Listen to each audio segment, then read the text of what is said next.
क्या भारतीय समाज एक ऐसे ज्वालामुखी पर बैठा है जो किसी भी वक्त फट सकता है। देश की एकता, अखंडता और राष्ट्रीय सुरक्षा इस वक्त खतरे में है। 1947 से लेकर अब तक मुसलमानों से इतनी ज्यादा नफरत हिंदुओं में पहले कभी नहीं देखी गई और ना ही कभी मुसलमानों में इतनी गहरी असुरक्षा की भावना पहले कभी थी। जब देश की राजधानी में केंद्र सरकार की नाक के नीचे सांप्रदायिक सौहार्द बिगड़ चुका है, जब कानून से बेखौफ होकर सत्ता पर काबिज नेता और कार्यकर्ता मुसलमानों के खिलाफ जहर उगलने वाले बयान दे रहे हैं, जब न सिर्फ पुलिस बल्कि न्यायपालिका भी सरकार की धुन पर नाच रही हो, तब अमन पर खतरा बढ़ जाता है, देश बढ़ जाता है। नमस्कार, मैं हूं परवीन शेख। आप सभी का हमारी स्पेशल रिपोर्ट में बहुत बहुत स्वागत है। क्या देश को बांट रही है बीजेपी? इसी सवाल का जवाब ढूंढेंगे अपनी इस रिपोर्ट में। समाज का एक हिस्सा नफरत, परसिक्यूशन कॉम्प्लेक्स और पागलपन के दौर में पहुंच चुका है। मुद्दा यह है कि जो लोग समझते हैं कि बात लाउडस्पीकर या जुलूस पर खत्म हो जाएगी, वे ये नहीं समझते कि यहाँ एक नस्ल ऐसी पैदा हो चुकी है जिसे दूसरे समुदाय की हर बात से नफरत है और इस नफरत का जहर घोला है देश की राजनीति ने। कुछ राजनीतिक दल इस नफरत के सहारे देश पर हुकूमत करना चाहते हैं। मुद्दे अपनी पसंद के हिसाब से तय किए जाते हैं। किसी बड़ी घटना को दबाने के लिए छोटी घटना पर बवाल खड़ा कर दिया जाता है। टीवी चैनलों पर गैर जरूरी मुद्दों पर दिन भर डिबेट करा दी जाती है, जिससे लोगों का ध्यान जरूरी मुद्दों से भटकाया जा सके। देश की सत्ता पर काबिज बीजेपी के नेता तो खुलेआम 80 और 20 की बातें करते हैं। पार्टी के कई नेता तो यहां तक कहते हैं कि उन्हें मुसलमानों के वोट की जरूरत नहीं है।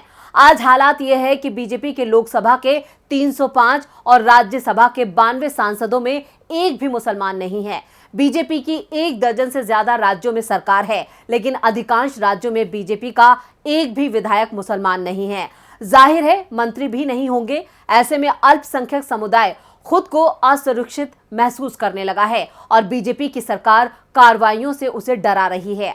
आंदोलन में अगर बहुसंख्यक शरीक हो, प्रदर्शनकारी पुलिस को निशाना भी बनाए, फिर भी उन पर एफआईआर दर्ज नहीं होती और एफआईआर हो भी जाए तो कार्रवाई नहीं होती। लेकिन मामला अल्पसंख्यकों के प्रदर्शन से जुड़ा हो तो सख्त एक्शन हो जाता है, बुलडोजर तैयार हो जाता है, छोटे से नोटिस पर घर तोड़ दिया जाता है। 2014 के बाद से ही देश का माहौल तेजी से बदला है। इसके पीछे बीजेपी के नेता, कार्यकर्ता और समर्थकों के साथ पूरा संघ परिवार की रणनीति काम करती दिख रही है। एक समुदाय को टारगेट किया जा रहा है।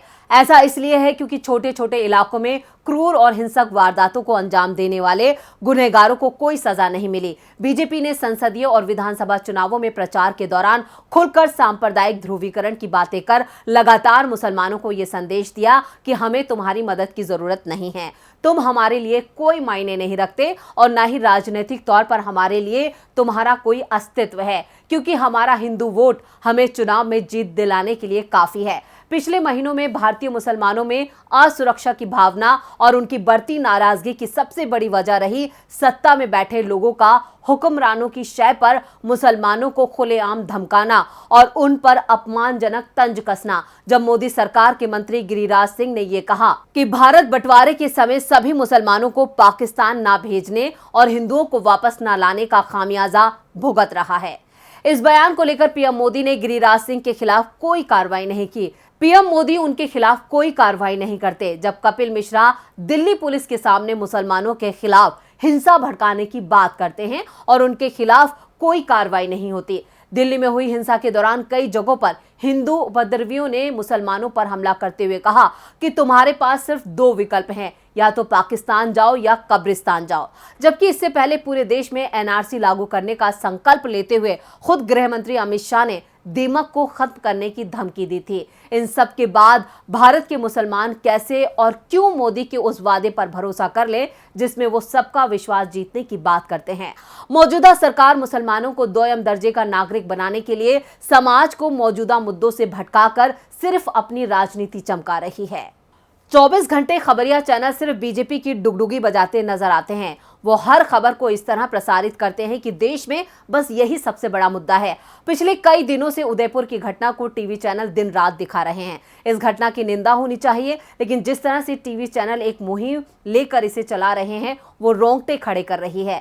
धार्मिक विवादों को लेकर जो संवेदनशीलता दिखनी चाहिए वो दूर दूर तक गायब दिखाई दे रही है। सिर्फ सत्ताधारी पार्टी को खुश करने के लिए एक वर्ग को देश का दुश्मन तक बताने की कोशिश हो रही है और इनके लिए फेक वीडियो का सहारा भी लिया जा रहा है। मुद्दा गरमाया जाए तो माफी मांग ली जाती है, नहीं तो किसी दूसरे फेक वीडियो पर नई कहानी बना दी जाती है। उदयपुर की घटना में सियासत ज्यादा हो रही है क्योंकि राजस्थान में कांग्रेस की सरकार है। जिन 2 मुसलमान युवकों ने उदयपुर के उस निहत्थे हिंदू दर्जी की हत्या की है वो इस्लाम और पैगंबर मोहम्मद साहब के भक्त नहीं हैं, बल्कि इस्लाम के सबसे बड़े दुश्मन हैं। 2014 में जब से मोदी सरकार का गठन हुआ तब से धर्म का मसला लोकतांत्रिक व्यवस्था से ऊपर चला गया है। लोकतांत्रिक तरीके से चुनी हुई सरकार में धर्म को सबसे ज्यादा तरजीह दी गई। धर्म के नाम पर हिंसा को लोगों ने अपने अहंकार को स्थापित करने का सबसे मजबूत साधन बना लिया है, जिसकी वजह से धर्म के नाम पर हिंसा फैल रही है। ऐसा नहीं है कि इस मसले पर केवल एक पक्ष ही जिम्मेदार है, बल्कि सियासत की आग में घी डालने का काम बीजेपी कर रही है। अपनी सत्ता को कायम रखने के लिए बीजेपी धर्म को एक हथियार के रूप में इस्तेमाल कर रही है। राजनीतिक बयानबाजी और टीवी चैनलों में कोई ऐसा दिन नहीं है जिसमें नफरत भरे शब्द बाण ना चलते हों। हालात तो यहां तक आ चुके हैं कि धर्म के नाम पर टीवी चैनलों की बहस में कई बार लात घूंसे भी चल जाते हैं, जिसे पूरा देश देखता है। सबसे हैरान करने वाली बात यह है कि इस मसले पर सरकार मूक सहमति देती है। चिंता की बात यह है कि राष्ट्रीय स्वयंसेवक संघ ने पिछले 100 सालों में हमारे इतिहास को पूरी तरह से तोड़ मरोड़ दिया है। मुसलमानों के खिलाफ जमकर नफरत फैलाई गई है, झूठ फैलाया गया है, धार्मिक ध्रुवीकरण को बढ़ावा दिया गया है। धार्मिक ध्रुवीकरण का सबसे ज्यादा फायदा बीजेपी को मिला है। आज ये पार्टी केंद्र के साथ अधिकांश राज्यों की सत्ता में है।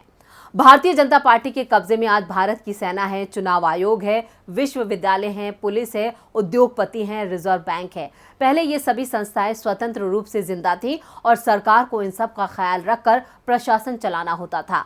आज ये संवैधानिक संस्थाओं को सरकार अपने इशारे पर चलाने की कोशिश की जा रही है।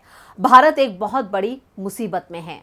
सीमा के चारों तरफ जो देश है उन्हें हमने अपना दुश्मन बना लिया है। चीन हमारी सीमाओं में घुस रहा है। देश के भीतर छात्र नेताओं को जेलों में डाल दिया गया है, बुद्धिजीवियों को जेलों में डाल दिया गया है।